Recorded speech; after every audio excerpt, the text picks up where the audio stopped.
Everyone আসসালামু আলাইকুম। আশা করি আপনারা সকলেই ভালো আছেন। মহান আল্লাহ তাআলার অশেষ রহমতে আমিও অনেক অনেক ভালো আছি। তো আজকের ভিডিওতে আপনাদের সকলকে জানাই আবারও আমার পক্ষ থেকে আন্তরিক শুভেচ্ছা এবং অভিনন্দন। তো বন্ধুরা, আজকে আমি আছি ছাদের মধ্যে। এটা হচ্ছে আমার এক বড় ভাইয়ের বাসায়, সাব্বির ভাই। আপনারা চেন হয়তো, নয়তো চিনবেন না, আমি কখনো দেখাই নাই। তো তাই হইতেছে বাসা। এখন দেখাবো এই ছাদের উপরে কিছু দৃশ্য। এই তুই নিতেছস, ভালো করে শুটটা নে, বিটিএস হয়ে যাক একটা। বিটিএসটা হয়ে যাক, সিনেমেটিক না, ক্লিয়ারলি ভাবে ভিডিও এখানে। তো বিটিএস বলতে এটা কীভাবে নিতেছি আপনারা বুঝতে পারবেন না। ওইভাবে না, ফোন ওইভাবে কর, রোল কর, আমি যেভাবে ধরছি। হ্যাঁ, যাই হোক। হ্যাঁ, আবার শুরু করতে আমি ইন্টু দিই আবার। হেই ভিউয়ার্স, আসসালামু আলাইকুম। Welcome back to my another mini blog. আশা করি আপনারা সকলেই ভালো আছেন। মহান আল্লাহ তাআলার অশেষ রহমতে আমিও অনেক অনেক ভালো আছি। তো আজকের ভিডিওর মধ্যে আমি আপনাদেরকে মেনলি দেখাবো যে এই বাসার আশেপাশ থেকে, মানে ছাদ থেকে চারপাশ কীরকম দেখা যায় তাই নিয়ে একটা ছোটোখাটো ভিডিও আপনাদের সামনে। তো চলেন আর কথা না পারি, আমি সব কিছু আপনাদের সামনে তুলে ধরার চেষ্টা করি। ফার্স্ট অফ অল দেখতে পাচ্ছেন ছাদের যে অবস্থা, এটা বৃষ্টি পড়ার কারণে আর সচরাচর এখানে আসা হয় না। যদি আসা হইতো তাহলে পরিবেশটা এরকম থাকতো না হয়তো। ভাই উপরে কারে, আচ্ছা যাই হোক, বিষয়টা এটা না। এখন দেখেন ওই পাশে কত সুন্দর দেখা যায়, আর এই পাশের দৃশ্যটা হইতেছে ছাদটা খুবই গরম। তো গরমের মধ্যে কি বলবো। আর ভাই এখানে বাইকে দেখালাম না, কারণ ভাই একটু খালি গায়ে, আদুল গায়ে যাকে বলা হয়।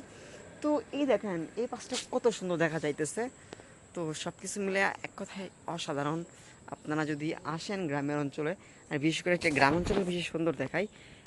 শহরের মধ্যে তো আপনার অনেক কিছু থাকে, আশেপাশে সব বিল্ডিং থাকে, গাড়িগুলো থাকে, সব কিছু ওইভাবে ভালো করে দেখা যায় না। আর এটা হচ্ছে নিম গাছ। যারা নিম পাতা চিনেন তাদেরকে, তারা হয়তো বা দেখে চিনে ফেলছেন যেটা নিম গাছ। এটা অনেক রোগের কারণ বলতে প্রতিষেধক, অনেক প্রতিষেধক কাজ করে। তো সেই হিসেবে এটা আমাদের গ্রামের মধ্যে পাওয়া যায়, কিন্তু শহরের দিকে দেশিটা পাওয়া যায় না। এটা কিন্তু দেশিটা।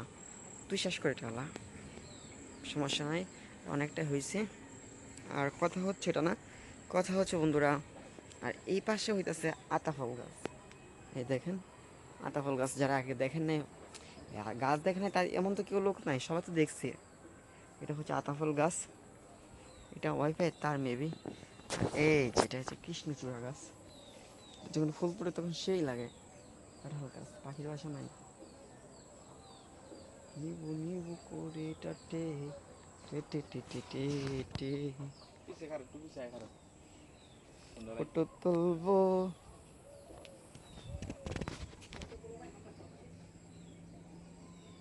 কঠিন ছবি বলে কঠিন, ছবিও কঠিন হয়ে যায়, এটা কথা। দেখি তো ছবিটা কিরকম করে কঠিন হয়েছে। আর তুমি লঙ্গি লাগিয়া যায় না লঙ্গি সহ তুলবে যে না, আরে মেয়ে এখন না, এই যে ফুল হইলে তোমার সুন্দর দেয়া যাইবে। ছবি সহ কঠিন, লঙ্গি সহ কঠিন হবে। মিয়া এই যে গাছ একটু হলে দেখেন আপনারা, সামনে থেকে ফুল, এন থেকে ছাদের থেকে তুলো আঠারো ফুল হইব এবারে। আগেবার তুমি গাছ ভাঙা। গাইস ফটো মোটো তুলতেছে, আসতে দেখলা এই ফটোটা দেখি তো। আতা হলে গাছের লগে নিচে বয়ে তো হইনো। না ভিডিও করি, সুন্দর ফটো উঠছে, আজকে এটাই দেবো আমি আপলোড। যাই হোক, আমি খাইছি এক লাইক দুইটা। শর্ট ভিডিও আছে না, আজকে একসাথে নাচতে যা বাজে ইয়ে হবে। এটা হচ্ছে সুপারি গাছ প্লাস আলু গাছ, মানে প্লাস কেন বললাম, সুপারি গাছের মধ্যে আলু গাছ একদম জড়ায় ধরছে, যার কারণে এই অবস্থা হয়েছে। দেখছেন কি ঘন একটা অবস্থা গাছের এই পাশটা। হাই গাইস, দেখছেন কি ভালোবাসা? হাই গাইস, দেখছেন কি ভালোবাসা। এটা পরের ভিডিওতে হবে। এই ভিডিও পর্যন্ত দেখা হবে পরবর্তী ভিডিওতে, সে পর্যন্ত ভালো থাকবেন। আল্লাহ হাফেজ।